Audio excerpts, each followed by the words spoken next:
ও কালদি, আরে সকালের ব্রেকফাস্ট নাকি? সকালের ব্রেকফাস্টে কালদি কি খাচ্ছে? শুধু রুটি আর পেঁয়াজ? রুটি পেঁয়াজ আর লঙ্কা। লঙ্কা? ও ইউনিক ইউনিক, একদম পুরো ইউনিক দিচ্ছে কালদি আজকে। কালদি মানে ইউনিক ইউনিক ব্রেকফাস্ট সকালে, তাই না কালদি? কালদি মনে হচ্ছে আর কিছু ছিল নাকি এতে?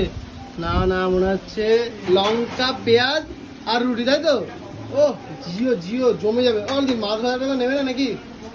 মাছ ভাজা খাবে না? আমরা বললাম মাছ ভাজা নেবে।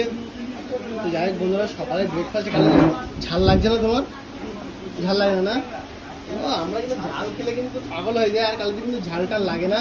যাই হোক বন্ধুরা, কালকে কিন্তু সকালে ব্রেকফাস্ট খেয়ে নিচ্ছে আর ডিস্টার্ব বেশি করো না। কালকে খাও খাও, দেখো খালি রুটি দিয়ে খাচ্ছে, মানে ডায়েটের জন্য, তাই না? কালকে ভাত খাবে না আজকে? ও ভাত খাবে না? ও রুটি আর লঙ্কা দিয়ে আছিস। ওকে, দেখো কালি দিয়ে এখন বাইকটা নিলে, কালি দিয়ে কি নিলে একটু দেখাও। লঙ্কা পেঁয়াজ আর আছে রুটি, চলো ইনসেন্ট বাইট, জবরদর বাইক, চলো। ও খেয়ে নিল কালিদি, ও মারাত্মক মারাত্মক লাগছে। যাই কোনো, চলো কালিদির এই ব্রেকফাস্ট ভিডিও শেয়ার করো। যদি ভালো লাগে একটা অবশ্যই লাইক করে দিয়ে, চলো ভাই।